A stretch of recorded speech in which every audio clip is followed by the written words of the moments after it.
Hi, Sabrina. We're gonna take a look at your aesthetics and control posting here. So we'll jump right in.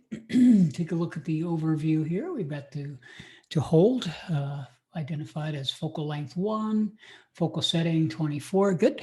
You got the, this is all identified correctly with the relevant information. Exposure looks fine so far. Exposure meaning, is it too bright, too dark, that kind of stuff. Looks good so far. How deep? This is the aperture setting. Here we have 1, 2, 1, 2, 3, 5, 6, F10, F6, F8, F4, good, 5, 6, 5, 7, 1. We got some numbers here. We'll talk about that in just a moment here. Equivalent exposures, there's your math problem. We'll take a look at that, see how we did that. I know, math problem. And then the other. So it looks like you got it all posted. So let's kind of jump back up here, see what we have. So with the to hold, it's just identifying the consequence of different shutter speeds. So shutter speed is how fast or how slow the camera is opening and shutting and exposing, allowing light to go through there. It has something to do with movement. Are you moving? Is the subject moving? And so on. At a 1/25th, everybody is able to make the image nice and sharp because it's slicing off such a short period of time, moment of time. And you're getting that just fine here. When you get into the 15th of a second, however, which is what this looks like it is, let's just make sure. That's when it starts to get a little bit less a little bit more of a challenge. Looks like your 15th of a second is here. And you could see a little bit more of a movement there. 15th of a second is a kind of an awkward space because 15th of a second, some people can hold the camera steady, but most people can't. And even when you can hold it steady, it's usually not perfect. And so therefore 15th of a second is one of those sort of moments where it's the first step at which you really do need a camera support. And I'm kind of trying to introduce everyone to that idea that there's moments when you don't need a tripod and there's moments when you absolutely do. And a 15th of a second is where you do, because there's really, no going back, because you can't make it look intentionally blurry with a 15th of a second. At a half a second, you can do some kind of cool stuff with the movement and things, but a 15th of a second, it just looks like a mistake if the camera is blurry. Now, on this one, half a second, it looks like you're trying to hold the camera steady there. Don't, let it be blurry. You know what I mean? There's no reason for you to try to hold the camera steady at a half a second. When you're at that kind of shutter speed, just play with it and let it go. Photography is one of those things that folks tend to put rules on themselves that don't really exist for some reason, because maybe it's a technical sort of medium. People look at it as a machine. And so therefore there must be rules where it has to be in focus or you have to keep it stable or whatever. Not really. Photography is a study of light, and the camera is just a means to capture it for us. But the camera is ours to control, and whatever we're doing with it is really meant to be the thing that helps us capture our own vision. And so everything goes pretty much if the important thing is that it looks intentional when we do it. So let's look at how deep.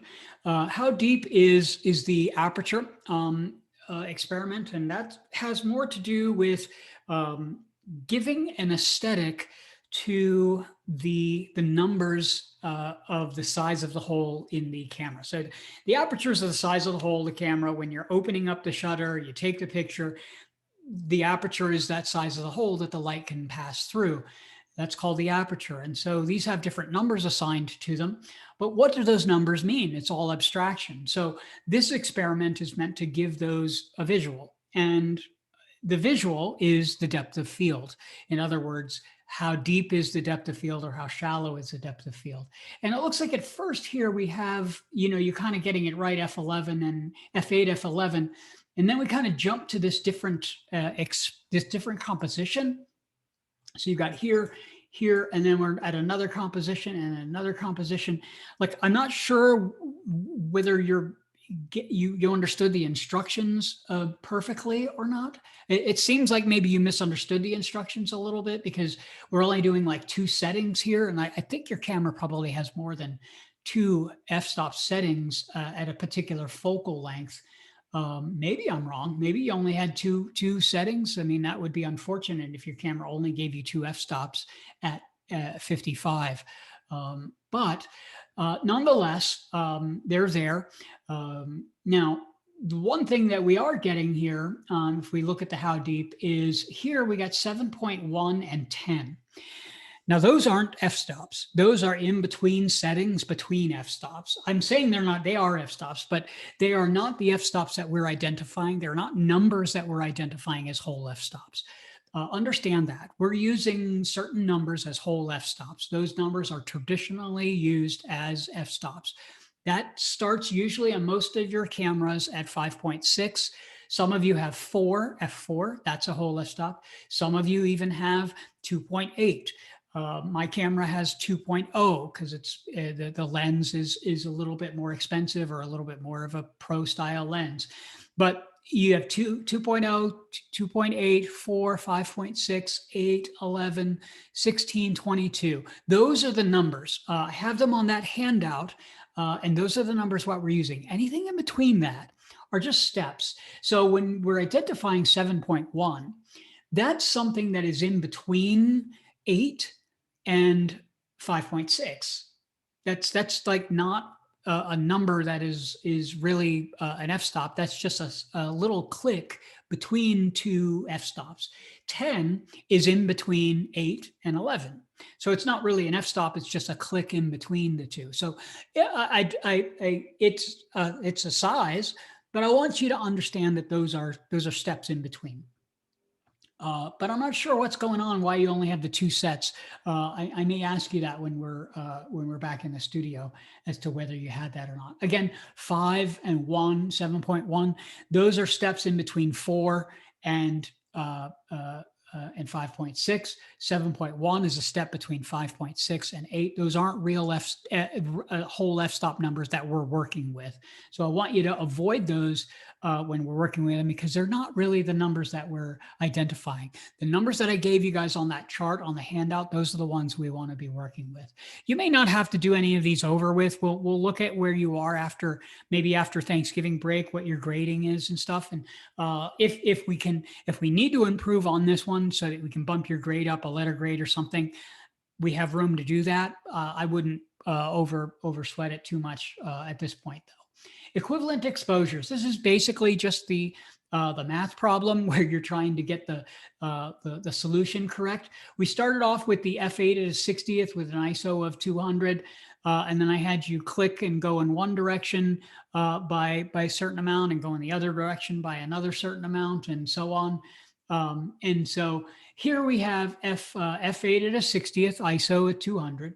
You took the picture, and then you were meant to go in one direction by 2 steps and then compensate. Well, you went in one direction by 1 step, f8 to 11, right? And then you did compensate from a 60th to a 30th, which is actually, that's the correct direction, because you made the aperture smaller to 11 and you made the ISO a 30th, so made it longer. So that's why these 2 images look identically correct, right? So then down here, what we have is f11 at a 30th and at 800. Okay, so what this means is from ISO 200, you then went to ISO 800, and then you compensated by making the aperture f11. So you went from f8 to f11, which is 1 step, and then you increased the amount of time to a 30th. That's incorrect. However, your image is the same. So one of 2 things is going on. Either your numbers that you've put here are incorrect. You're labeling it incorrectly. You put the wrong numbers here. or this is not the right image that you're putting up here. Because if this was the numbers, and these numbers are incorrect if this is the correct image, because these two images would not look the same with this number. If this was the number that you used, this image would be very bright because you've increased the sensitivity by 2 steps, but you haven't properly compensated for that here, and the image would look too bright. So that would, there's something going on here. You must have mislabeled it. You have to have mislabeled it for this to be the correct image. Again, we'll chat about that if we need to on there. Here again, we're using f-stops that aren't quite in the middle there. That we can identify again as later. I won't belabor that too much. Your image has got a little bit like strangely gray here. And I'm going to almost say that you might have some, a setting on your camera that is causing that. That's sort of a filtration. Some cameras have certain filters on them when you use the filter, the black and white setting. Sometimes there's a ancillary setting that causes it to look a little bit flat like this. It looks a little bit affected, but I'm not exactly sure. But you know better, that's really all about exploring to see what kind of experiments that you can do, what kind of aesthetics you can work with. Here you're doing a lot of, sort of playing around with the lighting. This is good. You're using the entire picture plane. I think that works fairly well. You're coming in, zooming in. Now, this image and this image are very close to one another. They don't look a whole lot different to me. They look like maybe they were taken even just like 3 seconds apart, where you clicked and then, click and another one. I think you probably could have chosen 2 different more images that looked a little bit more different. This is a nice one in terms of the sort of atmospheric depth that you're using there. This is more of a scientific-y kind of study. You've got that, and then you've got that. I'm not exactly sure what you're attempting to show us. What is it that you want us to see in these images? Think about that when you're making your images. What is it that you're sharing with us, right? Now, we've been working a lot with these images like as if we're, learning the camera and we're kind of getting to know the settings and getting to know the lights and all of that kind of stuff. And this, the better was an opportunity for you to explore the sort of aesthetics, explore what you have to say by using these tools. So when you're making these kinds of images, ask yourself, what is it that I'm trying to communicate? What do I want the viewer who's looking at my photography, what do I want them to get out of it? Or what do I want them to see? Or what do I want them to feel? Even just on the most sort of basic level, do I want them to feel excited, or do I want them to see something that is dynamic and moves a lot? What is it that you are trying to share with them? You have something to say. I'm sure you have something on your mind. You have something to communicate to people. So this is a medium that you can use to communicate with them. So take advantage of that at any time that you want. So that's what I have for you.